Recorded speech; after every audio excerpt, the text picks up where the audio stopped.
O Jupiter and Mars, and all gods that raised the Roman Empire to ruler of the world, I invoke you and I pray, guard this prosperity, this peace, now and into the future.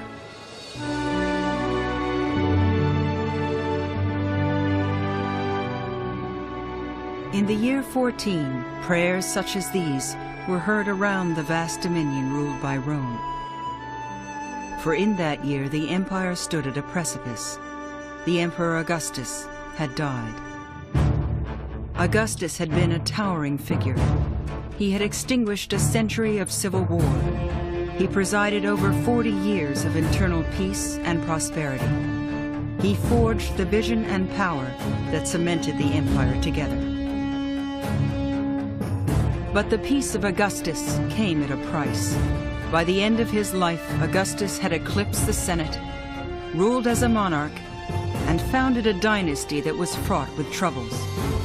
His heirs, Tiberius, Caligula, Claudius, these men would lead Rome through years of political terror, imperial madness, assassination, and through the distant founding of a new religion that would one day engulf the empire itself.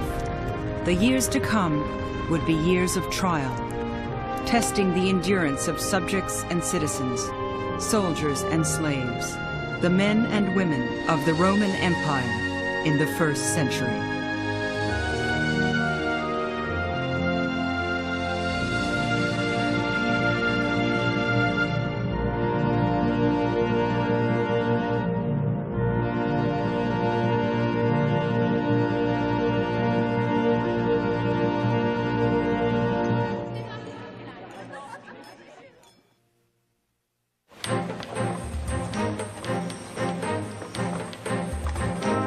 How miraculous.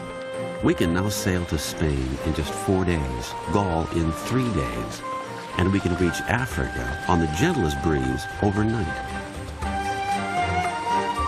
As the 1st century unfolded, ancient observers were awestruck by their shrinking world. Incredibly, even Egypt is barely 7 days' journey. For the empire that Augustus left behind was now more than a collection of conquered lands. It was a far-flung society of vibrant commerce and frequent travel. By the year 14, the people of modern-day France, Turkey, Syria, Greece, Spain, and North Africa were all part of Rome. They contributed to its wealth and gained from its protection.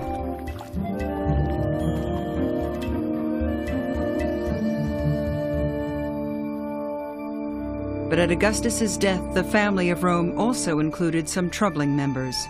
Egypt, conquered some 45 years earlier, remained an exotic land of disturbing power.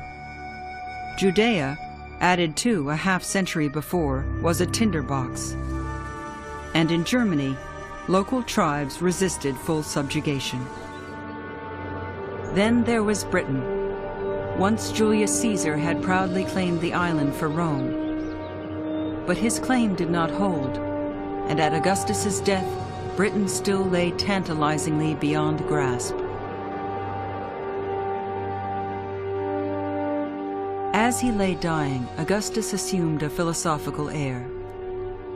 "Did I play my part well in this comedy of life?" he asked.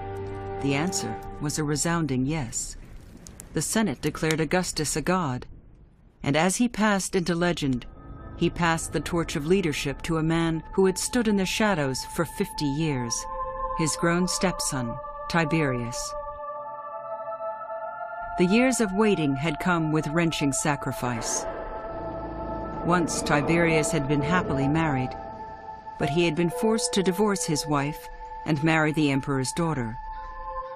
Tiberius complied with Augustus's order, but his biographer reports that he was never the same. Tiberius had loved his wife. After the divorce, he grieved that he had pushed her away and had great anguish in his soul. The one time he caught sight of her, he watched her with such strained and swollen eyes that an officer was assigned to keep her from his presence. Despite his sacrifice, Tiberius had been spurned. Augustus only chose him after more favored heirs had died. And still, Tiberius's position was insecure, for the Senate was leery. Its members needed leadership, but hated monarchy, and many resented the turn to hereditary rule. Tiberius was in an impossible situation. He did not expect to become emperor originally. He was not Augustus's first choice. He was not Augustus. He had not accomplished what Augustus had. So the negotiation of his role with regard to those who were his social peers was very difficult indeed. The Senate chamber was tense as Augustus's will was read. Tiberius moved warily to claim his legacy, and he gave confusing signals. Would Tiberius assume full imperial powers, the senators asked? No, he responded. Which branch of government will you direct? One member called out. Tiberius was silent. How long will Rome remain headless? Shouted another. Tiberius wanted power, all right.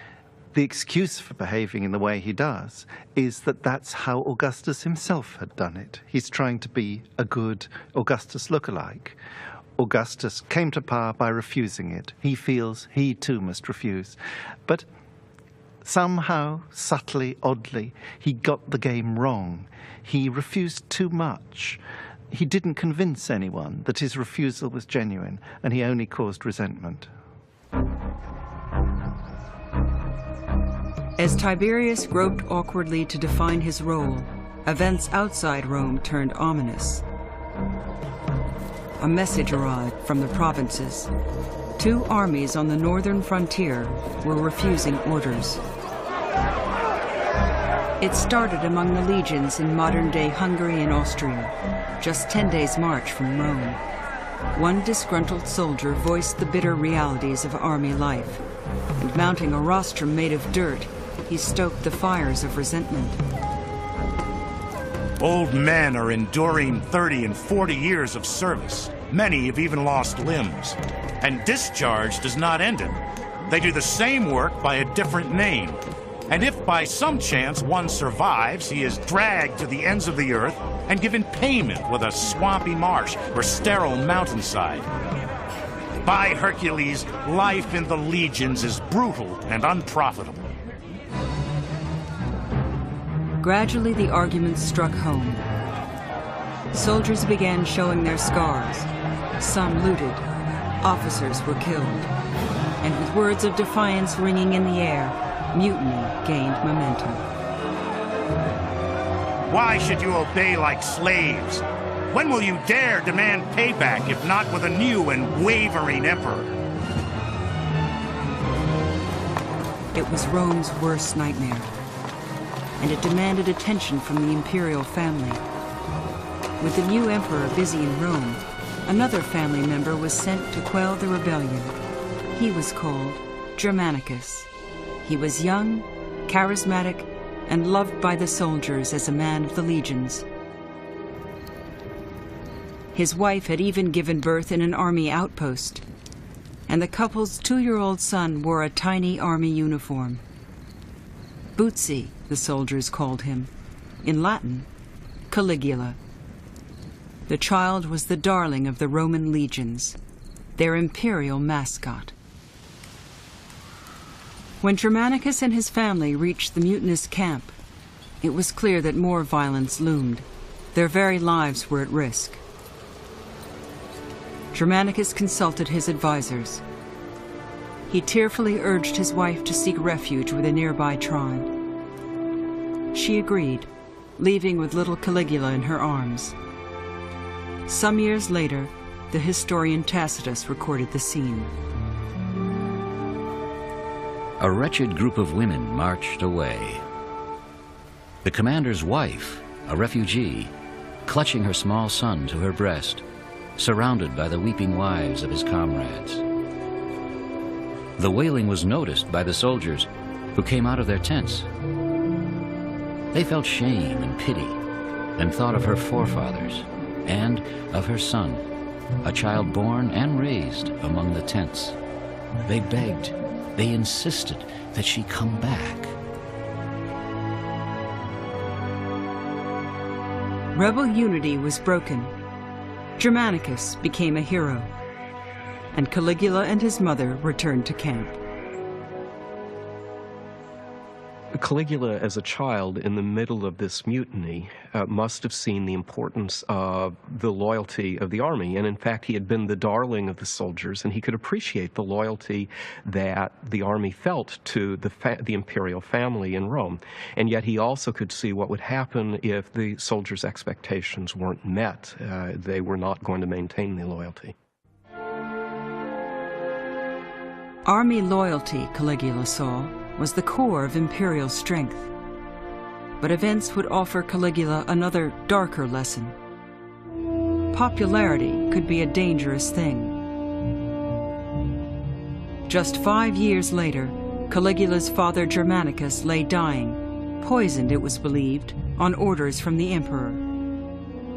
Tiberius insisted he played no part in the death of Germanicus, but neither did he mourn, for he well knew that public favorites could be as threatening as army mutinies, and survival demanded brutal vigilance. Governing Rome, Tiberius mused, was like holding a wolf by the ears. That reality would stalk the imperial family for generations to come.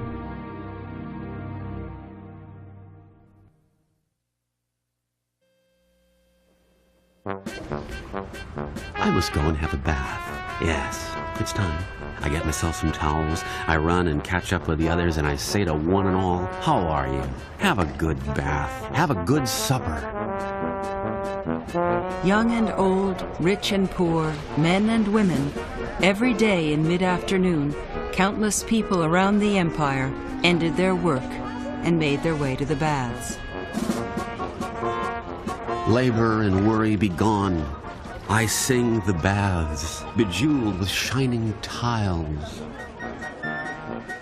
Most bath complexes were large, congenial places where all classes mingled in one of the great unifying rituals of Roman life. They included outdoor areas for exercise, food stands for snacks, and noisy attendants who offered every sort of service. I would die if silence were as necessary to study as they say. I live just above the bathhouse. The philosopher Seneca found his local bath a mixed blessing. Consider all the hateful voices I hear. When the brawny men exercise with their lead weights, I hear their groans and gasps. Or when someone else comes in to get a vulgar massage, I hear the slap of a hand on the shoulders.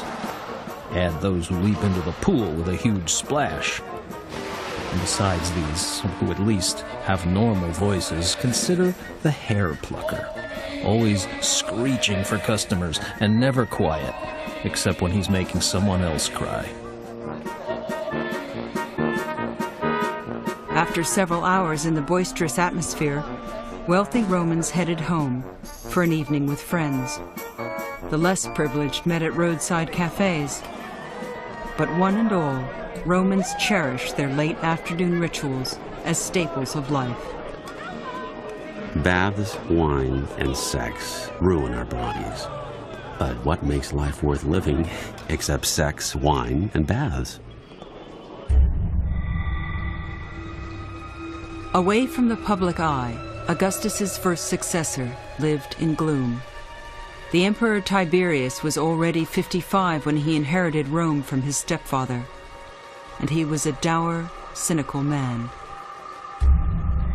Embittered by his years of obscurity, Tiberius now resented the courtiers who once scorned him. He despised their intrigues and obsequious manners.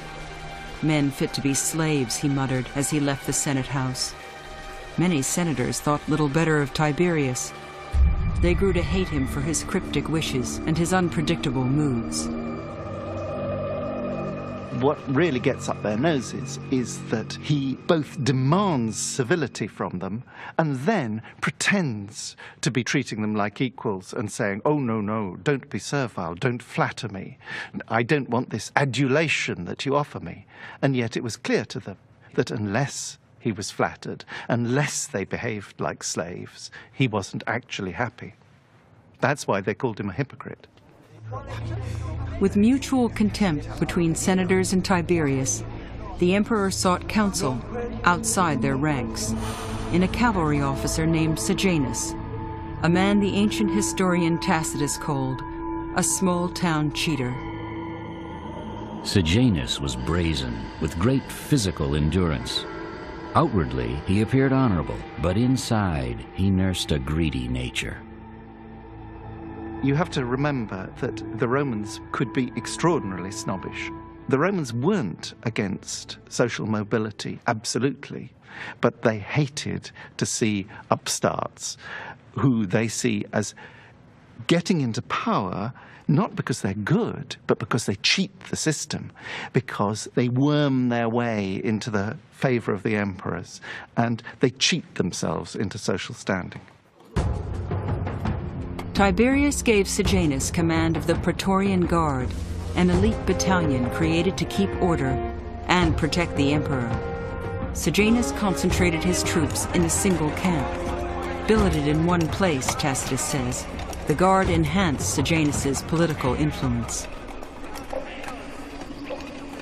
When the camp was finished, he insinuated himself into the soldiers' affections, speaking to each man to man. He chose their leaders himself, and to senators he hinted at offices and provincial posts for those who supported him. Tiberius offered his aide the highest honors. He openly praised Sejanus, calling him the partner of my labors, and Sejanus reveled in the emperor's trust. He would use it to clear a path for his own power and subject Rome to a reign of terror reminiscent of its darkest past. Germanicus, the hero of the army mutiny, was dead. Now, Sejanus warned, the dead man's family was plotting to seize power. Germanicus's widow was parted from her children and sent into exile. In Rome, young Caligula was spared abuse, but his older brothers were less fortunate. Suetonius describes their fate. Both were judged to be traitors and sentenced to death. One in the basement of the imperial palace, where starvation drove him to eat the stuffing from his pillow. It is believed that the other committed suicide when an executioner came and showed him a noose and the hooks for dragging his corpse through the city. Their ravaged remains were so scattered that it was very difficult to collect them. This is what's wrong with the system that Augustus established. It's a system that's only as strong as the male member of the family who comes to power is, emotionally and physically. And while there were some very impressive people, most notably Augustus, who assumed this role, there were others who had a great deal wrong with them. And a lot of what was wrong with them was merely living in this household where people are constantly vying for power and favor. The emperor's aide, Sejanus, soon widened his purge. He launched treason trials. Rivals were routinely convicted, and according to Tacitus, executed. It was a time of corruption, greed, and subservience. Not only the elite felt insecure in their positions, but even lower-ranked officials competed to perform foul and slavish acts. Barely a decade after Augustus had died, the dynasty he founded was failing Rome. The now elderly Tiberius would not, or could not, stop the purge. Where was Tiberius when the trials and other atrocities and persecutions were going on towards the end of his reign? It's difficult to tell.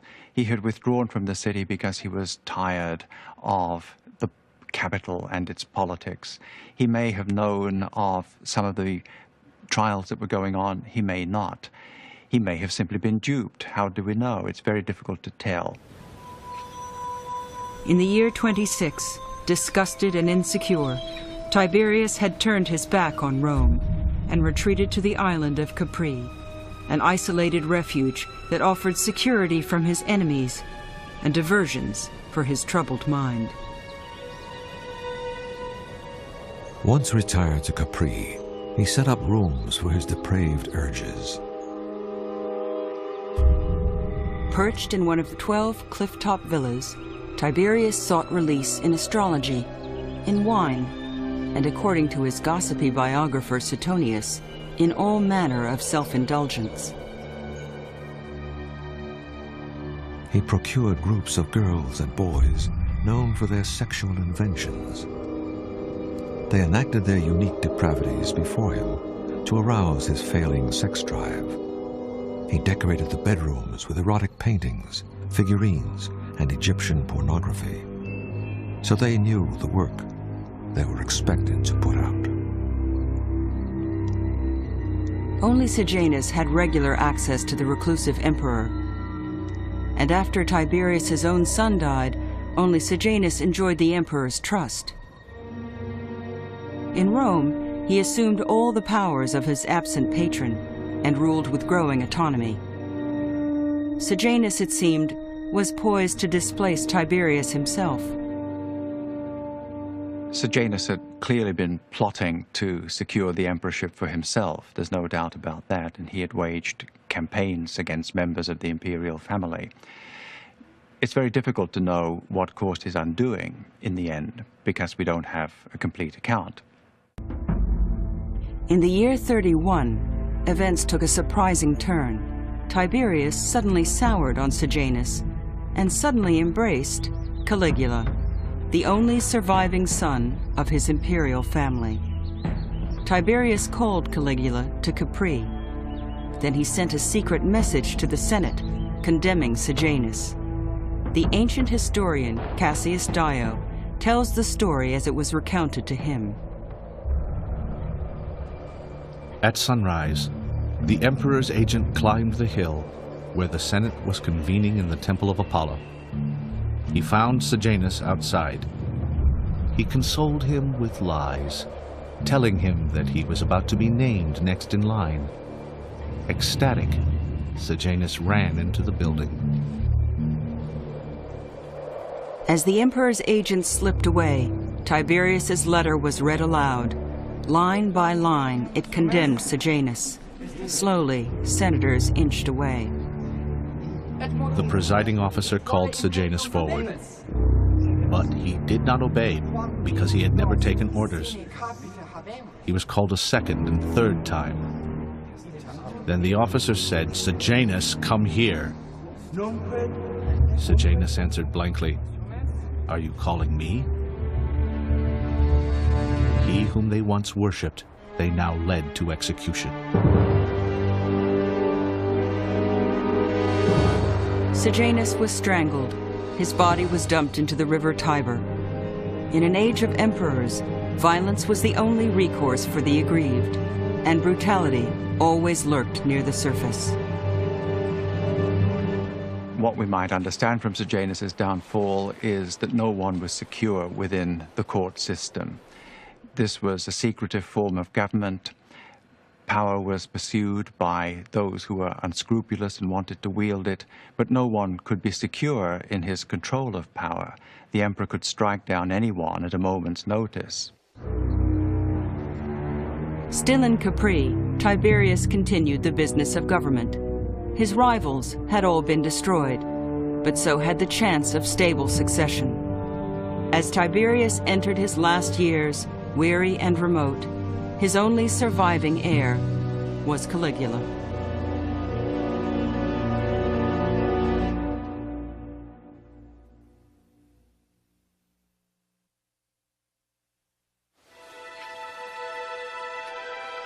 To the official in charge of revenues, it is now nearly 2 years ago that Apollonius made off with my dowry, and he left me with the female child, which we conceived together, in rags. Although emperors often struck down their political enemies, millions of anonymous people around the empire led less eventful lives. They paid taxes, struggled to support their families, and when problems arose, they appealed to Roman administrators for relief. My husband has journeyed by boat down to Alexandria, and he has joined himself there to another woman. He has told his father to sell our house. Since I lack even basic nourishment, I ask you to order him to be summoned before you, and to help compel him to return the dowry to me for life's necessities. Many lived on the brink of ruin. In their towns and cities, in Egypt, Italy, and around the Mediterranean, they endured filthy streets, rampant disease, recurrent famine.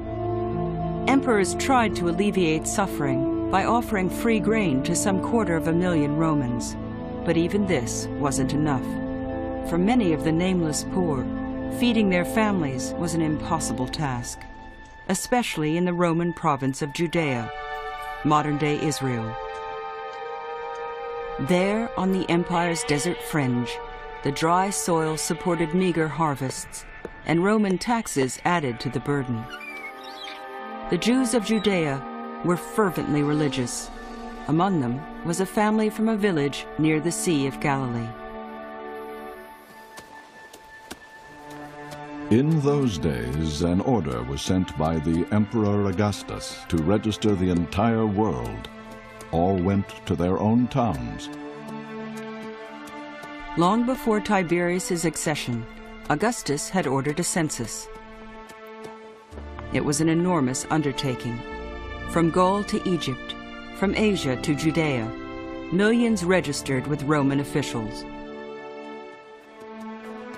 And Joseph also went from the city of Nazareth in Galilee to be registered with Mary, whom he was to wed and who was expecting a child. Joseph was a Jewish carpenter. If the birth of his son caught Rome's attention at all, it was only as a statistic. But Jesus, grown to maturity in his father's trade, would leave a legacy more enduring than Augustus himself. A legacy made possible by the extraordinary ferment of the first century. For in this corner of the empire, at this moment in history, Judea was in turmoil. The population had split into hostile factions.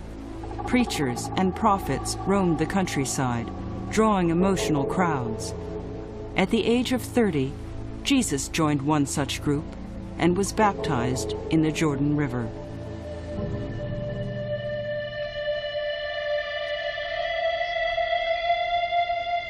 Soon Jesus began a ministry of his own, and like other itinerant preachers of his day, he walked between villages, taking his message to the homes and synagogues of Judea's poor.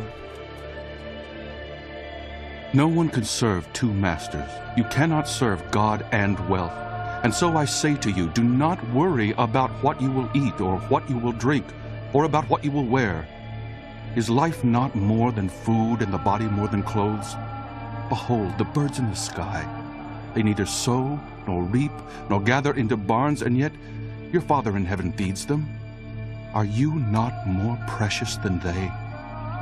Blessed are the poor in spirit, for the kingdom of heaven is theirs.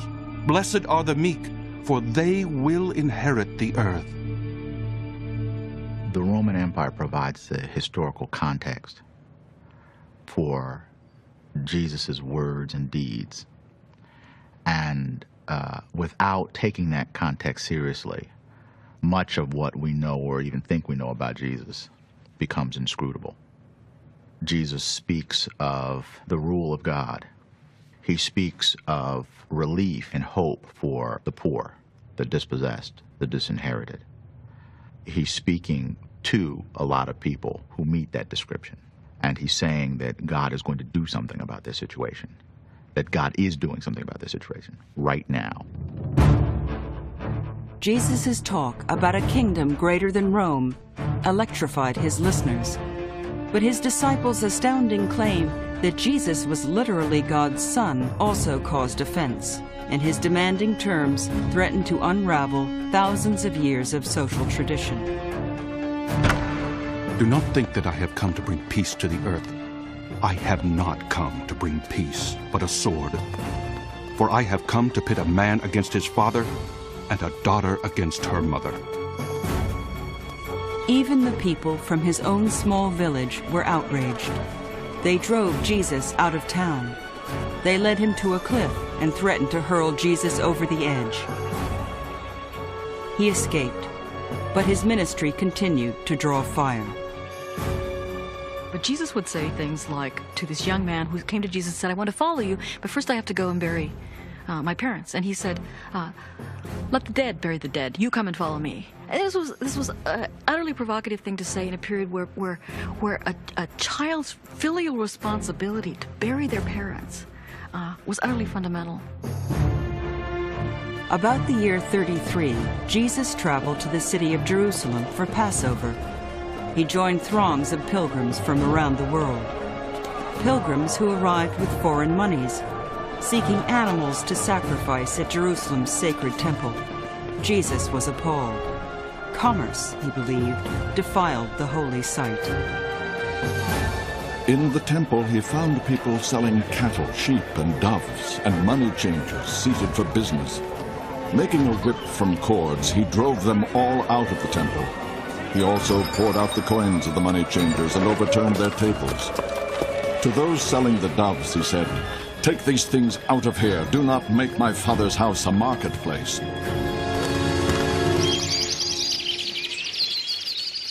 The outburst enraged religious leaders, but worse, it threatened to disrupt the precarious political stability imposed by Rome. Jesus was arrested, probably for political subversion, and to the Roman governor Pontius Pilate, the sentence was obvious: crucifixion. I think it's crucial to look at the story of Jesus from the Roman point of view.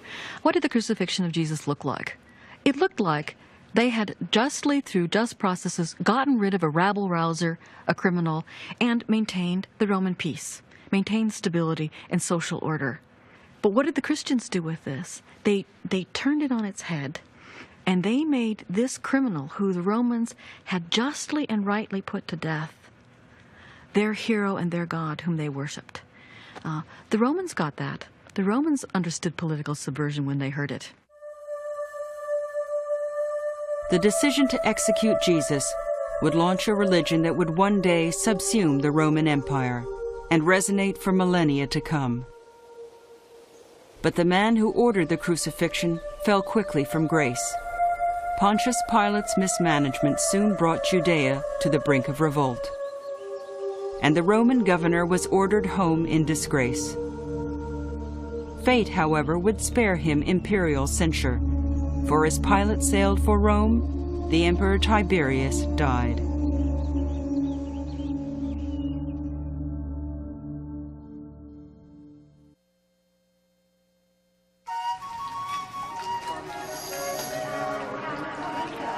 At the baths, there is no way to escape Monogenes. If you take some towels, he will call them whiter than snow, although they may be dirtier than a baby's lap. As you comb your thin hair, he will say you look like Achilles. He will praise everything, marvel at everything, until, worn down by his boring efforts, you invite him home. The antics of status-conscious Romans delighted ancient humorists, for in some circles, wheedling a place at a rich man's table was a daily dance, to fail a social disgrace. My friend swears that he has never dined at home, and that is so. He just doesn't eat without an invitation. Dinner was an artful affair. Upper-class Romans reclined on couches and were served by slaves. They enjoyed music, poetry, and endless delicacies. But those of more modest means enjoyed more modest amenities, as revealed by graffiti scribbled as comic dialogue 2,000 years ago. Innkeeper, let's settle my bill. You owe 1 coin for wine, 1 for bread, and 2 for relish. Agreed? The girl you had costs 8 coins. Yes. And the hay for your mule is 2 more. That wretched mule will finish me off. In the year 37, the empire shifted into a lighter mood, for Caligula, now 25 years old, had become emperor. By assuming command, Caligula fulfilled the wishes of the Roman people, or should I say, the whole world. Caligula had suffered mightily from palace intrigue. as the lone survivor of a charismatic father, as the grown mascot of Rome's army. Many hoped Caligula would breathe energy into the gloomy city. At first, Caligula lived up to expectations. He recalled exiles and hosted a bonfire where he ceremoniously burned the records of his predecessors' treason trials. But soon, Caligula began to show disturbing eccentricities. 2 years into his rule, Caligula led an army north. When he reached the sea, the emperor prepared to invade Britain, the land that had eluded Julius Caesar. Then, inexplicably, Caligula ordered the legions to gather seashells.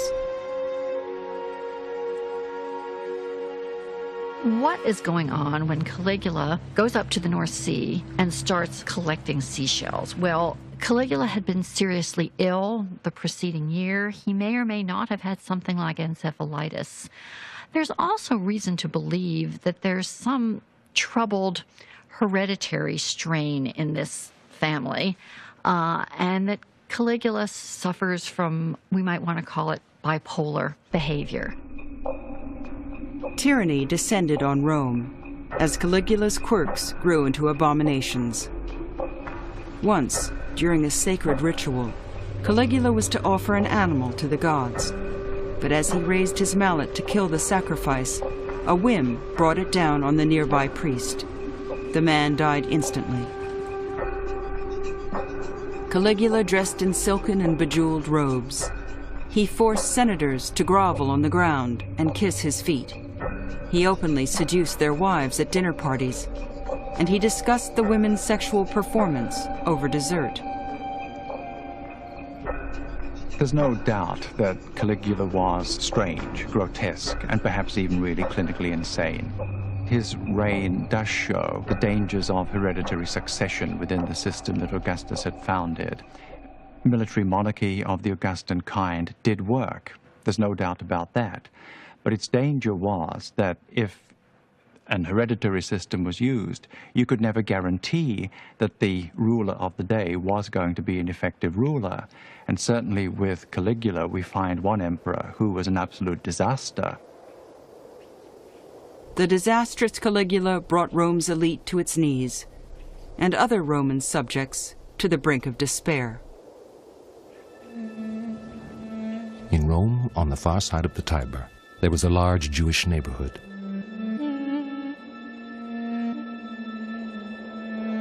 The Jewish scholar, Philo, belonged to one of the empire's many religious minorities.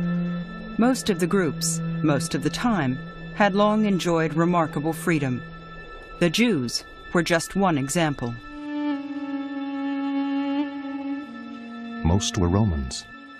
They were brought into Italy as prisoners of war and had been freed by their masters. But they were not forced to betray the customs of their forefathers. And when Augustus distributed money and grain, the Jews received as much as everyone else.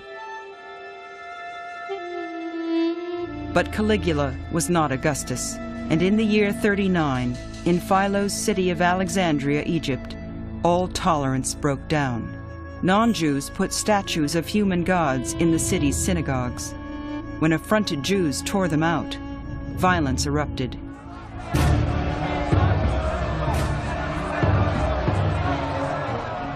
The mongrel crowd attacked us and ran through our houses, turning out the inhabitants. Huge mobs of men destroyed the meeting houses, setting many fires in their manic, senseless rage.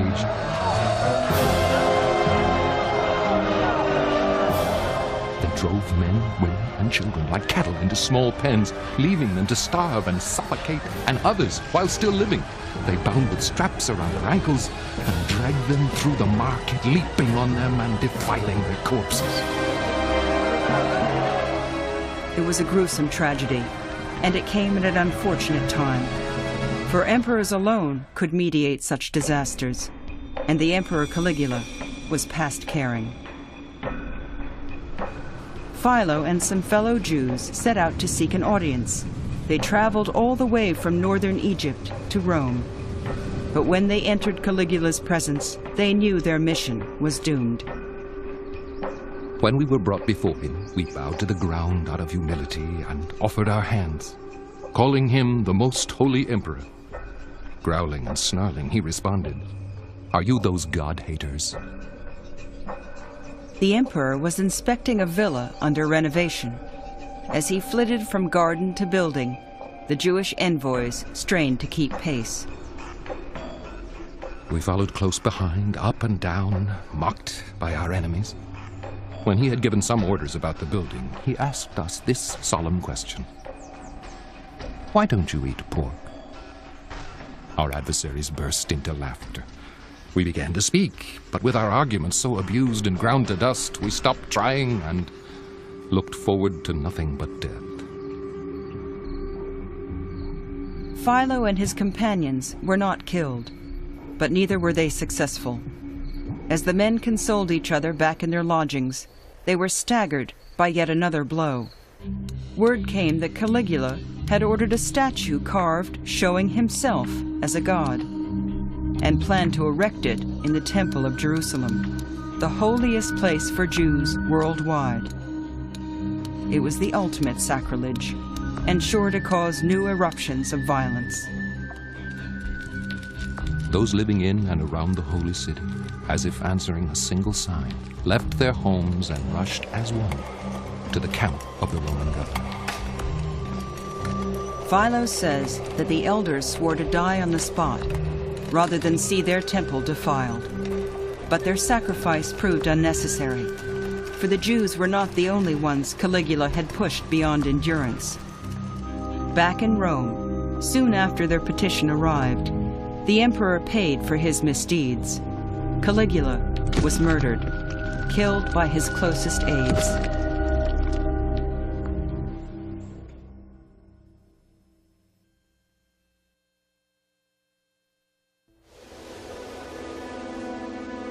I, an honorably discharged veteran, have made a will. I order that my 2 slave women, over 30 years of age, become free. Here rests a free handmaiden. This monument testifies to the harmony she shared with her mistress and spouse. Good wishes and goodbye. Slavery was an abusive and degrading institution, and it had a long history in the ancient world. But in Rome, slavery had a remarkable feature: manumission. Roman owners freed their slaves in considerable numbers. Former slaves could work as craftsmen, midwives, merchants. Sometimes they achieved wealth. But in Rome's status-conscious world, even successful freedmen found the stigma of slavery hard to erase. We approached the house. At the entrance stood a doorkeeper shelling peas into a silver bowl. Over the door, a magpie squawked a greeting to guests from his golden cage. The Roman nobleman Petronius had a sharp eye for satire. In his novel, The Satyricon, Petronius lampooned the lifestyle of former slaves by depicting a vulgar dinner party through the eyes of a fictional guest. We reached the dining room. Boys from Egypt poured cooled water on our hands while others ministered to our feet, removing the hangnails with precision. I began chatting with my neighbor. Who was that woman running here and there? The host's wife, he replied. She counts her money by the bushel. But take care you don't scorn the other freedmen here. They're oozing wealth, too. See that one reclining at the end of the couch? Today he's worth 800,000. He's newly freed. Not too long ago, he carried wood on his back. Petronius' Satyricon is a wonderful insight into all sorts of social prejudices in a situation where one of the big phenomena of the 1st century AD is the rise of the freed slave. The desire of the freed slave to become a look-alike real Roman. And the characters in Petronius are these ex-slaves who are all trying it on as Romans. They're dining like Romans, they're bathing like Romans. They're trying to quote bits of ancient literature, mythology, as if they were proper Romans. They get it wrong all the time, socially, subtly wrong, in a way that a Roman aristocrat, such as Petronius, can laugh at them. In the imperial family, another figure was the object of ridicule. His name was Claudius. In his infancy, Claudius's body was racked by a mysterious illness. To his family's shame, his biographer Suetonius tells us, Claudius was disfigured for the rest of his life. When he walked, his knees buckled. He had an indecent laugh, and even more disgusting, when he was angry, spittle flew from his mouth. His nose ran, his tongue stumbled, and his head wobbled with the slightest exertion. Claudius was the butt of jokes. When he dozed after dinner, guests pelted him with food. They put slippers on his hands and roared with laughter when Claudius awoke, rubbing his face with his shoes. But in the year 41, the laughter suddenly stopped. After the Emperor Caligula was murdered, Claudius became the sole surviving heir of Augustus. Shut out by those conspiring against Caligula, Claudius retired to private rooms. Not much later, after news of the murder, he crept out, terrified, to a nearby sunroom and hid himself in the curtains. A soldier happened to notice his feet. Claudius fell to his knees in fear. But the soldier recognized him and hailed Claudius emperor. Claudius is a strangely sympathetic figure to us, and partly that's because he was turned into such a figure of fun by his contemporaries that it's hard not to try to see beyond what they were laughing at and see a quite serious figure trying to do something sensible. Claudius would surprise everyone. The unlikely emperor rose every morning just after midnight to begin work. He passed laws protecting sick slaves. He increased women's privileges. He apologized to petitioners for the lack of chairs. This sort of behavior, Suetonius reports, endeared him to the people. Surprising gestures were followed by stunning acts. Succeeding where the great Julius Caesar had failed, Claudius finally established Roman rule in Britain. It was the foremost addition to the empire since Augustus's death. But there was more. For centuries, the Roman Senate had resisted new blood. In the year 48, Claudius argued that men from Gaul, modern France, be seated amongst them.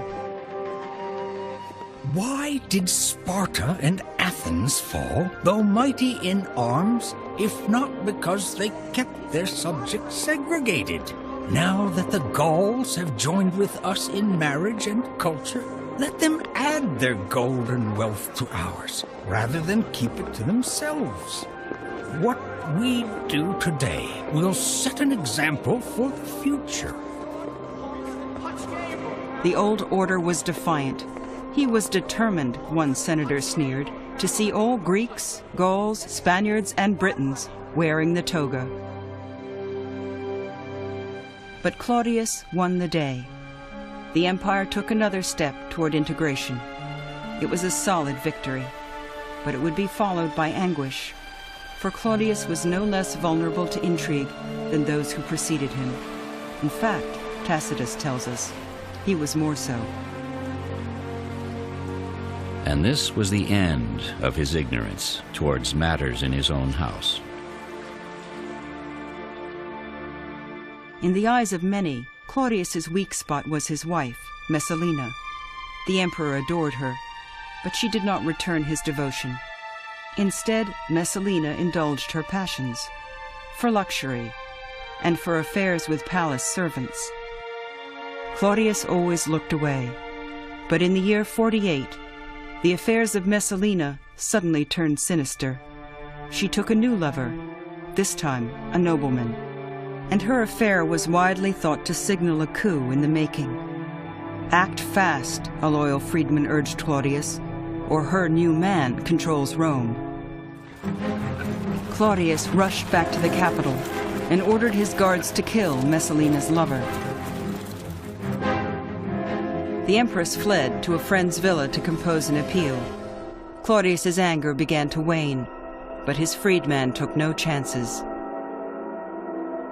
He told their guards and their commander to kill Messalina. A freedman was chosen to carry out the deed. Rushing ahead of the officers, he found her cowering on the ground, with her mother sitting nearby. She had often disapproved of her daughter, but was now overcome by pity. "Life is past," she said, "and there is nothing left but to seek an honorable death." But there was no honor in that spirit so corrupted with lust. The doors gave way to the oncoming attack. The commander stood before her in silence as he delivered the fatal blow. Claudius was hosting a dinner party when news reached him that his wife had died. Without asking whether it was suicide or murder, he called for more wine. Claudius, Rome's most improbable ruler, had salvaged, even enhanced the empire of Augustus.